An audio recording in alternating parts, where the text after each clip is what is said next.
January 21, 2024. Ngayon, ipapakita ko kung paano bumili ng crypto sa Maya Wallet. Disclaimer: the information provided on this channel is for educational and entertainment purposes only and should not be considered as investment or financial advice.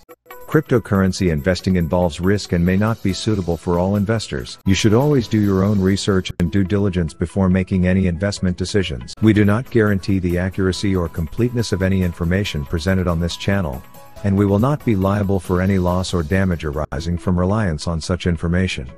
Para makabili ng crypto, dapat meron tayong balance sa Maya Wallet. Sa wallet ng Maya, makikita natin ang crypto. Okay, so dito sa wallet page, tap natin sa crypto. Sa crypto page, makikita natin dito sa may crypto, zero balance, meaning wala pa akong crypto dito sa Maya Wallet. Sa baba naman is may portfolio. Okay, so nandito yung buy crypto, and sa baba scroll natin, so makikita natin yung market, yung available na crypto na pwede natin mabili dito sa Maya Wallet. Ngayon, select tayo ng crypto na gusto natin i-buy.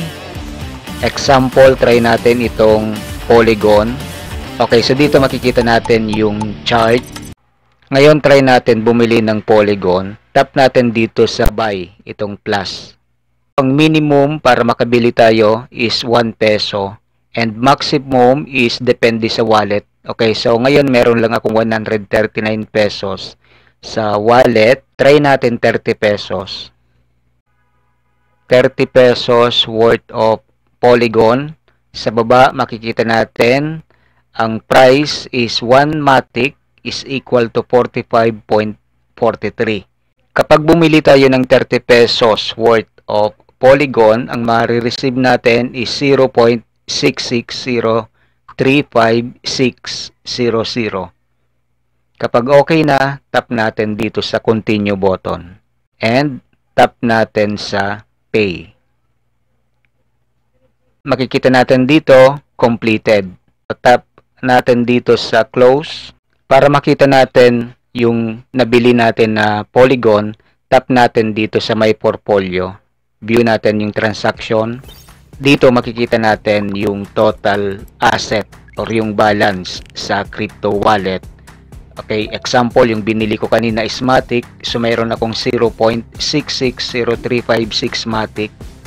Ang total cost is 30 pesos. And automatic naman yan, kapag bumili tayo, mas mababa yung value niya sa 28.52. Tandaan natin, sa pag-buy and sell ng crypto, so dapat buy low, sell high para kumita tayo. Yan lang ang gagawin natin para makabili ng crypto dito sa Maya Wallet. Okay, so hanggang dito na muna and abangan nyo na lang ang mga susunod na cryptocurrency videos dito sa channel. Okay, so good luck and God bless.